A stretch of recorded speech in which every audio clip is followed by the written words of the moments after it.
જો ડે 4 માં આપણે લાસ્ટ ટાઈમ જે ફોર્મ્સ ઓફ ટુ બી શીખ્યા છીએ અને આજે જે છે એ ડે 5 આપણે શીખીશું, શરૂઆત કરીશું. અને ડે 5 માં આજે આપણે શીખવાનું છે ફોર્મ્સ ઓફ ટુ હેવ. પણ એની પહેલા જે એવરી લેક્ચરમાં આપણે શરૂઆતમાં કેટલાક વર્બ્સ કાં તો નાઉન આપણે સમજીએ છીએ. તો આજે પણ આપણે એવા 10 નાઉન લઈશું, 10 વર્બ્સ લઈએ છીએ, જેમાં રિમેમ્બર એટલે યાદ રાખવું. રિમેમ્બર કોઈક વસ્તુ યાદ રાખવી હોય એના માટે છે. બાય એટલે ખરીદવું. પૈસા આપીને કંઈક વસ્તુ લાવીએ ને તો એને બાય કહેવાય. પડી હોય ને ઉચકી લઈને ભાગી જઈએ તો બાય ન કહેવાય, હે ને. બાય એટલે ખરીદવું. સર્વ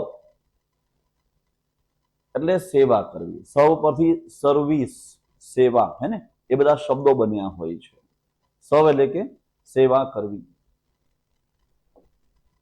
ડાય મરી જવું, જાતે નહીં. ઓકે. સેન્ડ એટલે મોકલવું. કોઈક વસ્તુ આપણે મોકલીએ છીએ તો એના માટે આવશે સેન્ડ. જો આમાં SEND સેન્ડ એટલે મોકલવું, પણ SEND ની જગ્યા ઉપર SAND હોય તો સેન્ડ એટલે રેતી. એટલે બાંધકામમાં નહીં, ઈંટો ને રેતી ને સિમેન્ટ ને વપરાય ને, તો એ સેન્ડ જે SAND સેન્ડ એટલે રેતી, પણ SEND સેન્ડ એટલે મોકલવું. બિલ્ડ એટલે બનાવવું. કઈક વસ્તુ બનાવીએ તો બિલ્ડ પરથી બિલ્ડિંગ પણ હોય છે. બાંધકામની જે બિલ્ડિંગ હોય એ પણ આવી શકે છે. બિલ્ડ. સ્ટે એટલે રોકાવું, રહેવું. કિલ મારી નાખવું. સ્લીપ એટલે ઊંઘવું, સૂઈ જવું. અને વેકઅપ એટલે સવાર પડે ને એટલે જાગીએ આપણે, વેકઅપ. આ લાસ્ટ વીકના આપણા લાસ્ટ જે લેક્ચર આપણું હતું ડે 4 નું, એમાં તમને જે હોમવર્ક આપ્યું હતું એનું આ સોલ્યુશન છે. હું કાલે વ્યસ્ત હોઈશ. ભવિષ્યકાળ હતો જેમાં શેલ બી અને વિલ બી નો યુઝ થયો હતો. તો એ જે શેલ બી અને વિલ બી માટે જે ઉપયોગ કરવામાં આવ્યો છે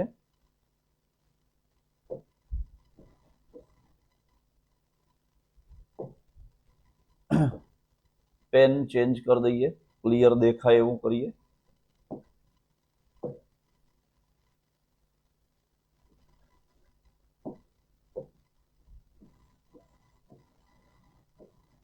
શેલ બી અને વિલ બી. આ આપણે લાસ્ટ જે લેક્ચર હતું ડે 4 એમાં આપણે શીખ્યા છીએ કે કોઈક વસ્તુ નહીં પણ આપણે હોવું, થવું અથવા બનવું, પણ એ ભવિષ્ય માટે. હું ડોક્ટર હોઈશ, તે શિક્ષક હશે, તો એના માટે આપણે જે ભવિષ્યકાળ વાપરીએ છીએ, શેલ બી અને વિલ બી નો યુઝ કરીએ છીએ. તો એ રીતના સેન્ટેન્સીસ જે તમને હોમવર્કમાં આપ્યા હતા એનું અહીંયા સોલ્યુશન આપવામાં આવ્યું છે. એટલે એ તમારે ચેક કરી લેવાનું કે તમારી કોઈ ભૂલ છે તો તમારી નોટબુક તમારે કાઢી અને ચેક કરવાનું છે. હું કાલે વ્યસ્ત હોઈશ. વ્યસ્તનું ઇંગ્લિશ થાય છે busy. I will B busy, પણ ક્યારે? આજે નહીં, કાલે એટલે ટુમોરો. તો કાલે શબ્દો માટે બે છે ને, આવતીકાલ અને ગઈકાલ. જે ડે પૂરો થઈ ગયો છે એ ભૂતકાળમાં જાય, એને યસ્ટરડે કહેવાય. અને જે આવતીકાલ હજુ આવી નથી, ભવિષ્ય છે, એને આપણે ટુમોરો કહીએ છીએ. I will be busy tomorrow. તે ઓફિસમાં હશે. ઓફિસમાં એટલે કે ઇન ધ ઓફિસ. ઓફિસમાં, in the office. He will be in the office અથવા તો she will be in the office. વાક્યમાં તે કોના માટે વપરાયું છે? છોકરા માટે વપરાયું છે, છોકરી માટે વપરાયું છે. જેના માટે વપરાયું હોય એ પ્રમાણે હી અથવા તો શી એમાં વાપરવામાં આવે. તે પાર્ટીમાં હશે. પાર્ટીમાં એટલે કે ઇન ધ પાર્ટી અથવા તો એટ ધ પાર્ટી. તો અહીંયા તે પાર્ટીમાં હશે એટલે કે she will be at the party. આજે બહુ ગરમી રહેશે. ગરમી અને બહુ ગરમી એટલે અહીંયા આવશે વેરી હોટ. અને આજે એટલે કે ટુડે. Very hot today. તો વાક્ય આખું શું બનશે કે it will be very hot today. તમે મારા પાર્ટનર હશો. મારા પાર્ટનર એટલે કે માય પાર્ટનર, ભાગીદાર. પાર્ટનર એટલે ભાગીદાર. You will be my partner. અમે મીટિંગમાં હોઈશું. અમે મીટિંગમાં હોઈશું. આ જે છે ને એ ભવિષ્યકાળમાં મીટિંગમાં એટલે અહીંયા આવશે ઇન ધ મીટિંગ. મીટિંગમાં, in the meeting. We will be in the meeting અથવા તો we shall be in the meeting. I અને વી સાથે નોર્મલી આપણે શેલ વાપરીએ છીએ સામાન્ય વાક્યમાં, પણ ભારપૂર્વક કેવું હોય ત્યારે આપણે આઈ અને વી સાથે વિલ વાપરીએ છીએ. એના પછી તેઓ સ્ટેશન પર હશે. સ્ટેશન પર, સ્ટેશન પર, એટ ધ સ્ટેશન. તેઓ એટલે કે they will be at the station. હું સમય પર ત્યાં હોઈશ. સમય પર, સમય પર અને સમયની પહેલા. સમયસર, રાઈટ ટાઈમ. સમય પર, ધેટ્સ કોલ્ડ ઓન ટાઈમ. આ યાદ રાખવા જેવું છે. આઈ will be on time. I will be on time. પણ ત્યાં શબ્દો છે કે હું ત્યાં સમયસર હોઈશ. ત્યાં એટલા માટે ધેર વાપર્યું. હું સમયસર હોઈશ. I will be on time. હું સમયની પહેલા પહોંચી જઈશ. I will be in time. એની પહેલા. ટાઈમિંગ હોય ક્લાસનો 9 વાગ્યાનો, રાઈટ ટાઈમ 9 વાગે આવી જઈએ તો ઓન ટાઈમ. પણ ઇન ટાઈમ એટલે કે સમયથી વહેલા. એટલે 2-5 મિનિટ 10 મિનિટ પણ વહેલા આપણે આવી જઈએ ઇન ટાઈમ. તે ખૂબ દયાળુ હશે. દયાળુને શું કહેવાય? કાઇન્ડ. અને ખૂબ જ દયાળુ એટલે કે very kind. She will be very kind અથવા તો he will be very kind. અમે દુકાને હોઈશું. We will be at the shop. આ જે છે આ તમારું લાસ્ટ વીકનું હોમવર્ક હતું.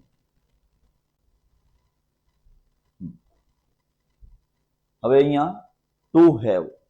આજનો જે ટોપિક જે આપણો છે ડે 5 માં જે છે ટુ હેવ. આમાં આપણે ટુ હેવ ના રૂપ શીખવાના છે. ટુ હેવ એટલે શું? તો ટુ હેવ એટલે કે ની પાસે હોવું. મારી પાસે આ પેન છે તો શું કહીશ? I have a pen. તારી પાસે પેન છે, યુ હેવ અ પેન. તમારી પાસે પેન છે તો પણ યુ હેવ અ પેન. સમજ્યા? આની અંદર સર્વનામ જે છે આઈ, વી, યુ, હી, શી, ઇટ અને ધે કયાની સાથે શું વપરાય છે એ આપણને ખબર હોવી જોઈએ. જેની અંદર હેવ અને હેઝ આ બે છે. હેવ ક્યારે આવે અને હેઝ ક્યારે આવશે? તો હેઝ માટે હી, શી અને ઇટ, અથવા તો કોઈનું નામ આપ્યું હોય અને એ પણ પાછું એક વચનમાં હોય ને તો એ બધા માટે હેઝ આવશે. બાકી બધા માટે આવશે શું? હેવ. I have. વી હોય તો વી હેવ. યુ હોય તો યુ હેવ. જો I have, we have, you have. પણ હી, શી અને ઇટ છે ને તો એમાં આવશે has. He has, she has, it has. અને ધે છે તો ધે હેવ. અને કોઈકનું નામ જે આપણે દર વખતે હમણાં લખ્યું હતું કોમલ, તો આ એક વચન છે, આમાં આવશે હેઝ, એટલે કોમલ હેઝ. ત્યાર પછી વાક્યની આપણે શરૂઆત કરીએ. મારી પાસે સાયકલ છે. અહીંયા તમને આ નાઉન છે ને, આ સાયકલ, એનું તમને ઇંગ્લિશ ખબર હોવી જોઈએ. ભલે આ સાયકલનું તો સાયકલ જ થાય, પણ એવા કેટલાક શબ્દો હોય કે જેને ઇંગ્લિશમાં શું કહેવાય. આપણો જે ટોપિક આપણે જે ભણી રહ્યા છીએ એ શું ભણી રહ્યા છીએ? સ્પોકનનો પાર્ટ છે. એની અંદર બોલવા માટે સ્પેલિંગની કોઈ જરૂરિયાત નથી હોતી, ઉચ્ચારની જરૂરિયાત. અને બોલાય શું? બોલતા આવડવું જોઈએ. બરાબર છે? સ્પેલિંગ કદાચ ન આવડે પણ બોલતા તો આવડવું જ જોઈએ. તમે જો ભણી રહ્યા છો, તમારું ભણવાનું ચાલુ હોય, તો જરૂરિયાત એવી છે કે તમે જ્યારે ઇંગ્લિશમાં તમારા કોઈ એસે રાઇટિંગ લખતા હશો કે સવાલ જવાબ લખતા હશો, તો ત્યાં તમારે સ્પેલિંગની જરૂરિયાત પડશે. એટલે તમારા માટે ડબલ મોડ. જો તમારું ભણવાનું એજ્યુકેશન ચાલુ છે તો તમારે સ્પેલિંગ પણ કમ્પલસરી તમારે મોઢે કરવા પડશે.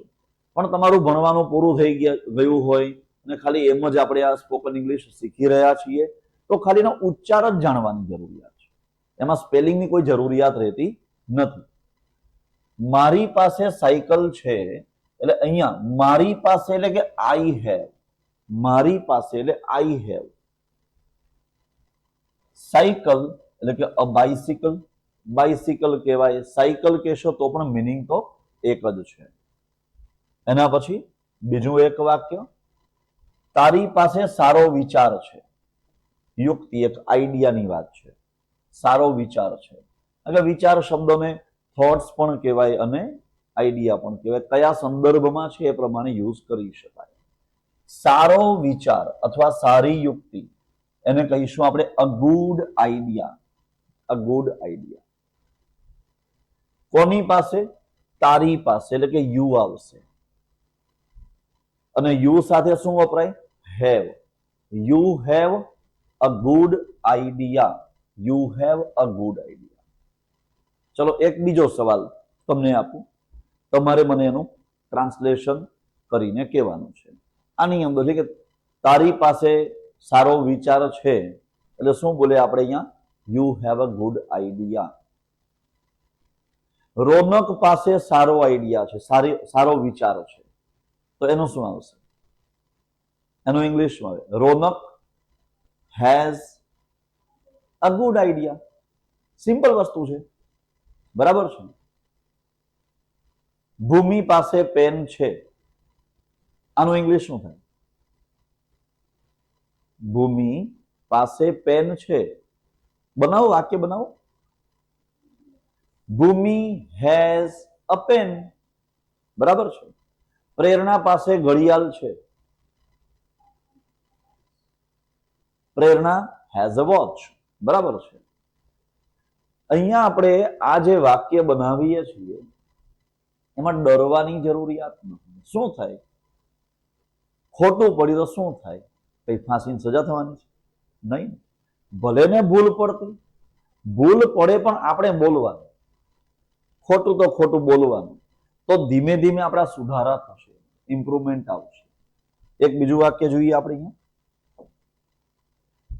તેની પાસે નાની કાર છે. નાની એટલે કે સ્મોલ. નાની એટલે કે small. He has a small car. તેની પાસે સુંદર ડ્રેસ છે. તેની પાસે સુંદર ડ્રેસ છે. She has a beautiful dress. અહીંયા તમે હી કે શી જે વાપરવું એ તમે તમારી રીતે નક્કી કરી શકો છો કે શબ્દ શું કહેવા માંગે છે. હી આવશે કે સી આવશે. અમારી પાસે પૂરતો સમય છે. સમય એટલે ટાઈમ, અને પૂરતો એટલે કે ઇનફ.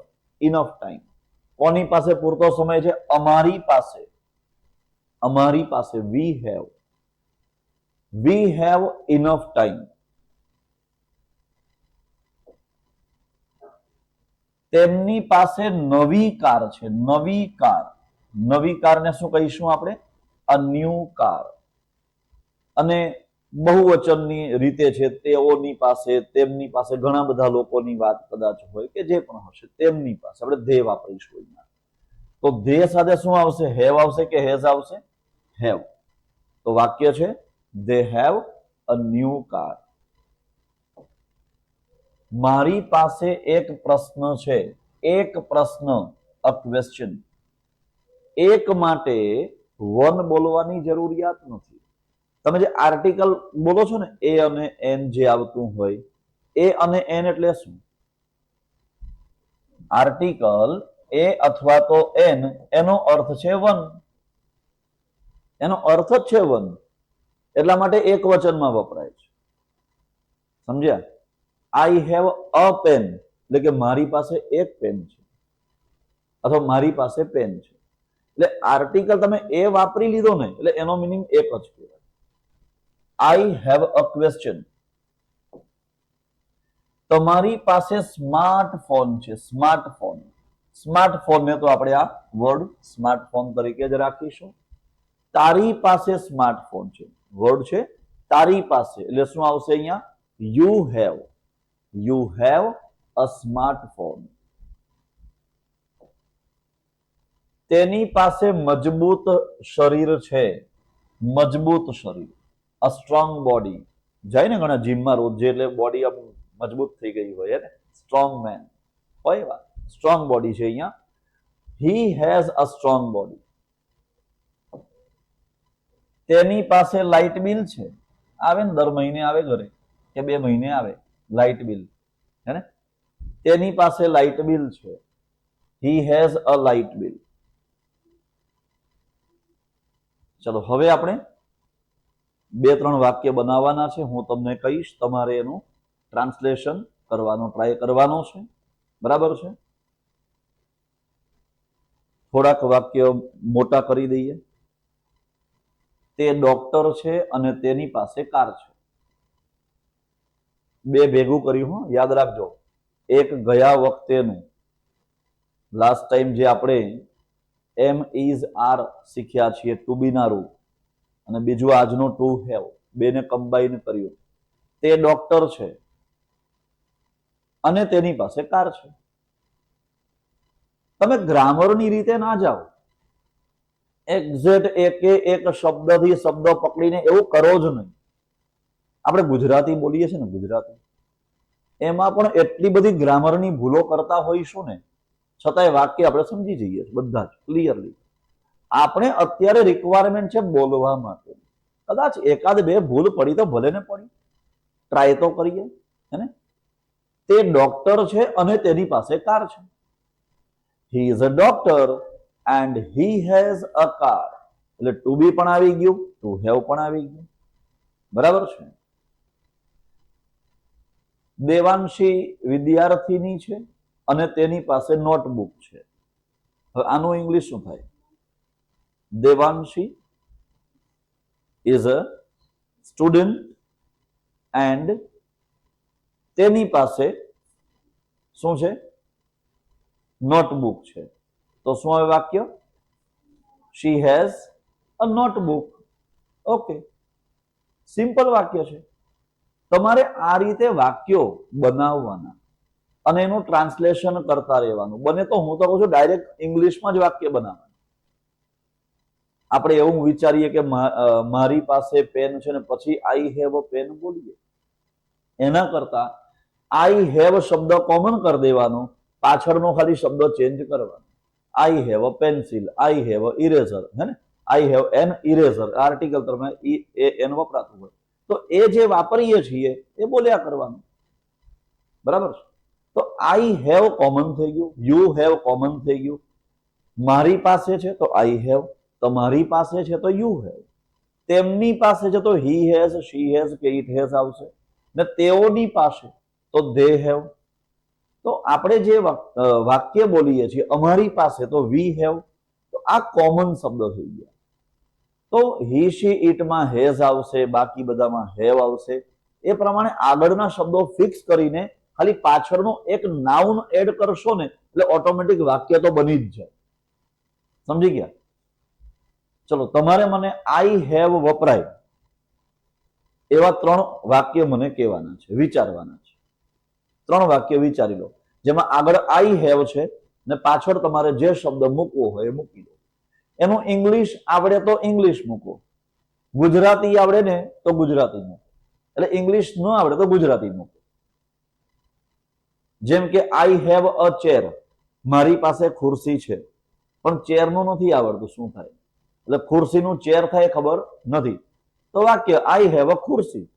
હે ને, ડ્યુઅલ લેંગ્વેજ, 2 ભાષા ભેગી થઈ, ગુજરાતી ઇંગ્લિશ. જો આપણે એવું બોલી શકતા હોઈએ કે મારી પાસે ચેર છે તો આઈ હેવ અ ખુરશી કેમ ના બોલાય? બોલાય, ઇંગ્લિશ ગુજરાતી ભેગું થઈ ગયું.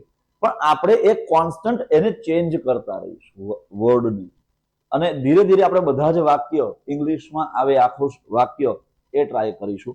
તમારે 3 વાક્ય આઈ હેવ વાળા વિચારવાના છે અને હું પૂછીશ એને કહેવાના છે.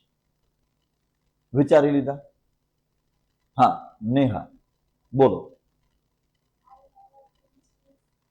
આઈ હેવ અ બેન્ચ. ઓકે, તારે? I have a mobile phone. Okay. From which company?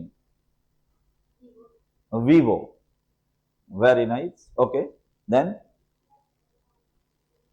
I have a, can't hear.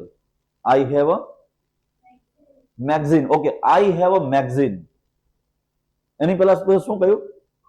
Comic. Okay. I have a magazine. Then I have a book. I have a TV. I have a mobile. Badminton? Pen. I have a pen. Okay.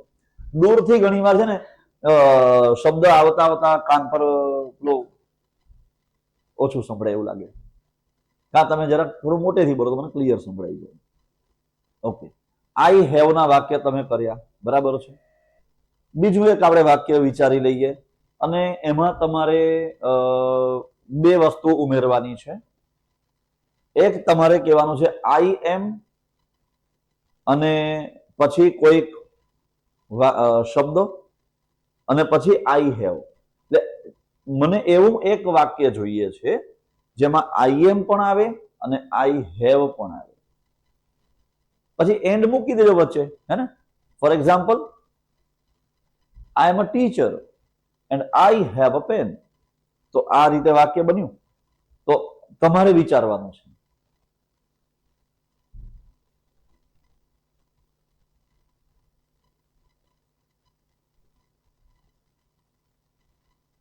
Let's start.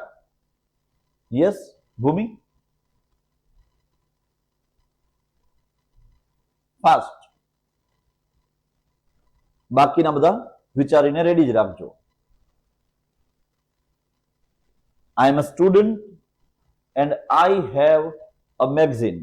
Okay. પછી